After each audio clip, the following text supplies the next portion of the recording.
दोस्तों week sexual power ये एक बहुत ही कॉमन समस्या देखने में आ रही है आजकल पुरुषों में। इन मेल्स जैसे ना सेक्सुअल पावर बहुत वीक हो गई है, कम होती बहुत ही जीरो की तरफ हो रही है। People are leading towards impotency. Actually ये बहुत कॉमन समस्या बढ़ती उम्र के साथ दिखने में आती है। Even youngsters, newly married couples, उनमें भी ये दिक्कत रहती है। पुरुषों में ना सेक्सुअल पावर कम होती जा रही है, नंबर एक। नंबर दो, एक और बहुत कॉमन समस्या हम देखने में आती है, that is loss of desire. जो वांट ऑफ डिजायर है, जैसे संभोग करने की इच्छा, वही कम हो गई है और कम होते होते बिल्कुल जीरो हो गई है, कंप्लीट लॉस। और ये ना केवल पुरुषों में नहीं, महिलाओं में भी देखने में आता है। महिलाओं में भी there is complete loss of sexual desire. अब इस वांट ऑफ डिजायर की वजह से ना ये जो कम होती जा रही है ना इच्छा, इस वजह से people are more rushing towards like impotency, उसकी तरफ ज्यादा धकेले जा रहे हैं बिकॉज ऑफ द डिजायर ही खत्म हो गया, डिजायर कम हो गया, खत्म हो गया। तो आज का वीडियो ऐसे केसेस के लिए बहुत ही इंपॉर्टेंट रहेगा, क्योंकि एक बहुत महत्वपूर्ण दवा आती है जो कि आपकी ये खोई हुई इच्छा है ना वो वापस जगाएगी। जो वांट ऑफ डिजायर है ना वो वापस आएगा, और वो दवा है दोस्तों ऑनस्मोडियम। ऑनस्मोडियम वर्जीनियानम। आज बात करेंगे ऑनस्मोडियम की, ऑनस्मोडियम वी कॉल इट। ठीक है दोस्तों, ऐसे केसेस बहुत कॉमन है। क्लिनिक में आके ना अक्सर लोग बोलते हैं कि हमने बहुत जगह से दवा ट्राई की लेकिन आराम नहीं आया। अच्छा, फिर कहते हैं कि होम्योपैथी भी हमने ली, लाइक फॉर एग्जांपल यूट्यूब से देख या नेट से देख के there are good number of remedies available, तो उन्होंने ट्राई की, उन्होंने ली दवा, काफी देर तक भी लेते रहे लेकिन आराम नहीं आया। दे से कि होम्योपैथी काम ही नहीं करती है। Now this is a wrong statement दोस्तों, ऐसा नहीं है। मैं आपको बताऊं ऑनेस्टली स्पीकिंग, होम्योपैथी एक ना कंप्लीट साइंस है, इट्स अ ब्लेस्ड साइंस। और होम्योपैथी में हमने ऐसे मिरेकल्स होते देखे हैं जो शायद किसी पैथी में पॉसिबल ही नहीं हो पाने थे। तो ऐसा कहना गलत होगा कि होम्योपैथी काम नहीं करती। अब दिक्कत क्या आती है, अब उनका भी कसूर नहीं है, दे डिडंट गेट रिजल्ट्स, लेकिन क्या प्रॉब्लम रही, क्या वजह क्या रही, वो मैं आपके सामने शेयर करता हूं। क्योंकि ना मोस्ट ऑफ द केसेस में क्या होता है, there is a mismatch, there is a mismatch, there is a gap, communication gap रह गया, एक मैच नहीं प्रॉपर हो पाया। क्या वो है सिम्टम्स। लक्षणों के आधार पे दवा तैयार की जाती है, चूज की जाती है। अब अगर लक्षण ही सही मैच नहीं हो पाए दवा के साथ, तो वहां दवा कैसे काम करेगी, देयर इज अ मिसमैच। ठीक है, फर्स्टली। सेकेंडली, दवा का चयन ही गलत हो गया, the wrong remedy was given. Thirdly, may be potency जो देनी चाहिए थी, जो वहां काम करनी थी, वो नहीं मिल पाई। The choice of potency was wrong, कि किस पावर की दवा देनी थी वो नहीं मिल पाई, या कितनी देर तक देनी थी वो नहीं मिल पाई। तो इस वजह से results up to the mark नहीं मिल पाते। इसलिए मैं बताऊं दोस्तों, पहली बात तो याद रखें, हड़बड़ी में कोई दवा चूज ना करें, क्योंकि होम्योपैथी में समय लगता है, इसको स्टडी करना बहुत जरूरी है। क्योंकि लक्षण बदल जाते हैं, हालात बदल जाते हैं, तो दवा बदल जाती है, वहां दवा काम नहीं करेगी। इसलिए ऐसे वीडियोस आपके सामने जरूर लेके आता हूं जो कि अवेयरनेस दें, आपको समझ आए कि होम्योपैथी क्या है, इस दवा को किस कंडीशन में कैसे प्रयोग में लाना है और कौन सी पोटेंसी में लेना है। आज का वीडियो भी it will throw lot of light on the use of onosmodium, कि ऑनस्मोडियम नामक दवा जो है ना वो कौन सी कंडीशंस में देनी चाहिए, किस पोटेंसी में काम करेगी महिलाओं में और पुरुषों में। वीडियो अंत तक जरूर देखिएगा, बहुत फायदा मिलने वाला है दोस्तों ऑनस्मोडियम ना एक बहुत ही ब्रॉड स्पेक्ट्रम रेमेडी कह लें, क्योंकि इसका मोड ऑफ एक्शन, इसका जो फील्ड ऑफ एक्शन है ना बहुत वास्ट है। लेकिन आज जो टॉपिक है, जो आपने शीर्षक देखा है ना, उस पे रिस्ट्रिक्ट करेंगे टॉक को। ऑनस्मोडियम का इसमें क्या रोल रहता है, जो खोई हुई इच्छा जगाने की बात की मैंने, that want of desire to be regained है ना, वापस लाना है, तो वहां ऑनस्मोडियम कहां काम आती है। इसके लिए ना इसके इंडिकेशन समझने बहुत जरूरी है, सिम्टम्स समझें। देखिए हम सब वाकिफ हैं, दिक्कत रहती है, we call it erectile dysfunction, जहां इसका यूज किया जाता है। इरेक्टाइल डिसफंक्शन वो भी मैं कहूँ ऑनस्मोडियम को अगर मद्देनजर रखें, बात करें तो it is PED basically, that is psychological erectile dysfunction. ये थोड़ा हटके रहता है। देखिए erectile dysfunction we all know, हमें मालूम है दिक्कत रहती है, परफॉर्मेंस देते समय दिक्कत रहती है बंदे को। ठीक है, either up to the mark नहीं होता, जल्दी हो जाता है, प्रीमेच्योर इजैक्यूलेशन हो जाती है, सेटिस्फैक्शन नहीं मिल पाती, we call it erectile dysfunction. ठीक है, उसको भी हम ना अगर समझे तो 3 बेसिक कैटेगरीज में डिवाइड करते हैं, बहुत सिंपल एंड शॉर्ट मैं आपके सामने रखता हूं। फर्स्ट इज फिजिकल या मेडिकल कंडीशन जिस वजह से इरेक्टाइल या ईडी हो रहा है, इरेक्टाइल डिसफंक्शन होता है। मेडिकल या फिजिकल कंडीशंस, इसमें क्या रहता है, कोई डिजीज है, कोई बीमारी है, फॉर एग्जांपल हाइपरटेंशन, अगर बंदे का ब्लड प्रेशर बढ़ता है, कंट्रोल में नहीं रहता ना, वो फर्स्टली। सेकेंडली कोलेस्ट्रॉल लेवल्स बढ़ के आए, लिपिड प्रोफाइल बिगड़ा हुआ है, उसको कंट्रोल में नहीं रख रहे हैं। Third is diabetes mellitus, sugar का पेशेंट है, अनकंट्रोल्ड शुगर है, डायबिटीज जो है वो अनकंट्रोल्ड है, कंट्रोल से बाहर होती जा रही है। एथेरोस्क्लेरोसिस नामक एक कंडीशन रहती है दोस्तों, अगर उसको भी प्रॉपर्ली ट्रीट नहीं किया गया, इस वजह से भी ईडी के सिम्टम्स आते हैं। Then there are other diseases, for example यहाँ मल्टीपल स्क्लेरोसिस की बात जरूर करूंगा। ये कुछ इस प्रकार की बीमारियां हैं जो कि कारण बनती हैं that can lead to erectile dysfunction, ठीक है। अच्छा, दूसरी कैटेगरी क्या है, वो है लाइफस्टाइल। अब लाइफस्टाइल कई बंदों की इस तरह के रहते हैं कि वो खुद ब खुद जैसे दे इनवाइट आ बैल मुझे मार वाली बात हो गई है। स्मोकिंग है, धूम्रपान है, बेहिसाब है, तंबाकू का सेवन है, टोबैको च्यूइंग है, बेहिसाब है, अल्कोहलिज्म है, दारू पीते हैं, बेहिसाब पीते हैं, यानी कि खुद का नुकसान खुद ही कर रहे हैं जानते हुए भी।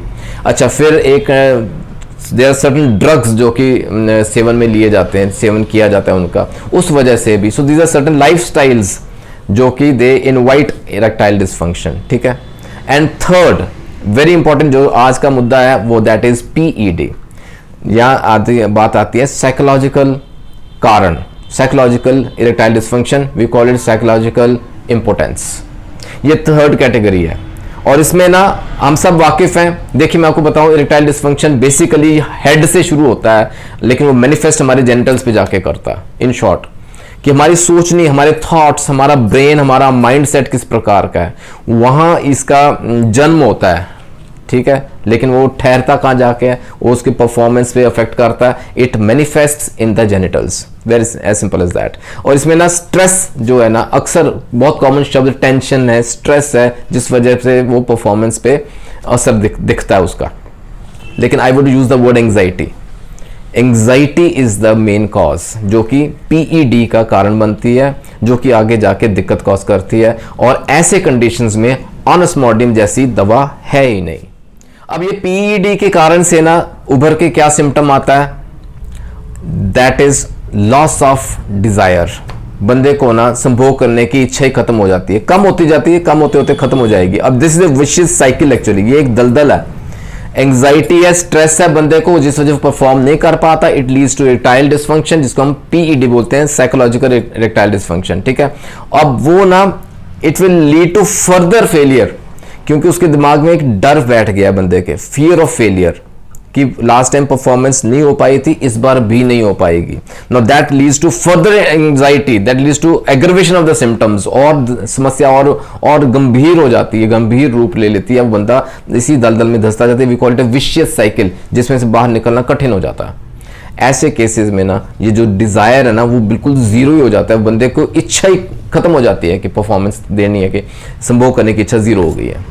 अब अगर ये कारण बनते हैं, ध्यान रखें, अगर ये कारण बनते हैं, ये सिम्टम्स हैं बिफोर, उसके पीछे ये इसकी स्टोरी है ना, तो ऑनेस्मोर्डियम इज द नंबर 1 ड्रग और 100% वो काम करेगी। अब पुरुषों में क्या सिम्टम्स रहेंगे, PED is the first one, psychological erectile dysfunction. अब इस वजह से ना देयर आर वीक इरेक्शंस या जीरो इरेक्शंस, या during the performance erections zero हो जाती हैं बिफोर ऑर्गेज्म। अच्छा, सेकेंडली सेमिनल इमिशंस जो है ना, इजैकुलेशन जो है वो समय से पहले हो जाना, we call it premature ejaculation, वो दिक्कत रहती है, ठीक है। Thirdly very important is associated symptom भी देख लिया करें, यूरेथ्रा में ना कई बार बर्निंग होती है, जलन महसूस करता है, खुजली भी होती है, इचिंग रहती है। अगर ये कुछ सिम्टम्स एक ही केस में आते हैं तो वहां ऑनेस्मोर्डियम 100% काम करेगी। अब महिला में कहाँ हम ऑनेस्मोर्डियम दे सकते हैं वो भी समझें। अगेन वो वांट ऑफ डिजायर है, वो जो संभोग करने की ना, इंटरकोर्स करने की जैसे कि इच्छा ही जीरो हो गई है, और इसमें मैं वर्ड यूज करूंगा कंप्लीट लॉस, यानी कि that desire is completely lost, बिल्कुल ही जीरो हो गई डिजायर। जैसे कि ना the female is totally depressed, lost sexual life, उस लेडी को इंटरकोर्स करने की इच्छा खत्म होगी, क्योंकि उसको ना अंदर से ऐसा लगता है कि जैसे, ये भी कारण बनता है, उसको ऐसा लगता है जैसे कि ना मेंसेस आने वाले हैं, उसको पीरियड्स आने वाले हैं, वो अवॉइड करेगी। और अगर पीरियड्स आते हैं वो भी दिक्कत कॉज करते हैं, साथ में लिकोरिया की दिक्कत है, ये all are associated symptoms, discharge की प्रॉब्लम है। और ऐसी महिला को ना जैसे यूट्राइन एरिया में ना सोरनेस रहती है, उसको दर्द लगता है, छूने से भी दर्द करता है। इवन दी ओवेरियन रीजन जहां ओवरीज रहती है ना वहां भी दर्द है, तीखा पेन रहता है, there is pain in that area. अब ऐसे जितने भी एसोसिएटेड सिम्टम्स कह लें, along with loss of desire, complete loss of desire रहता है, ऑनेस्मोडियम will work। आइए डोजेज एंड पोटेंसी समझें।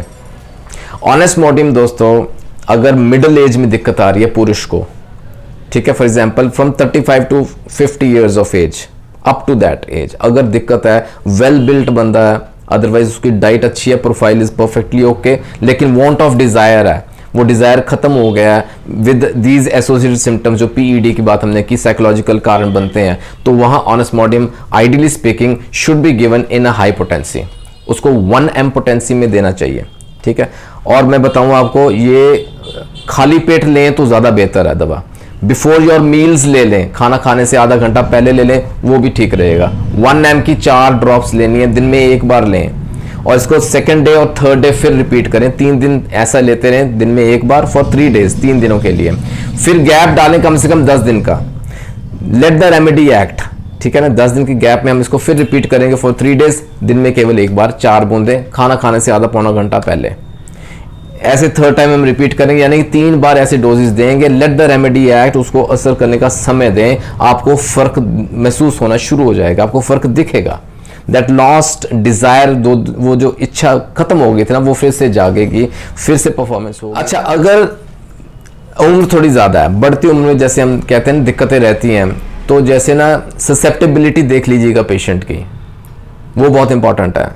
अगर उम्र ज़्यादा है तो उसमें केस में हाई पोटेंसी देनी इज़ नॉट एडवाइजेबल एक्चुअली। तो 200 सी में दे सकते हैं, सुबह शाम दें, इसको लगातार दें, 10-15 डेज दें, लेट द रिजल्ट्स अपीयर, वहाँ उसको समय दें रेमेडी को अपना काम करने का, तो उसका रिजल्ट आएगा। और इसी प्रकार से महिलाओं में भी हम सेम पोटेंसी, सेम डोजेज दे सकते हैं।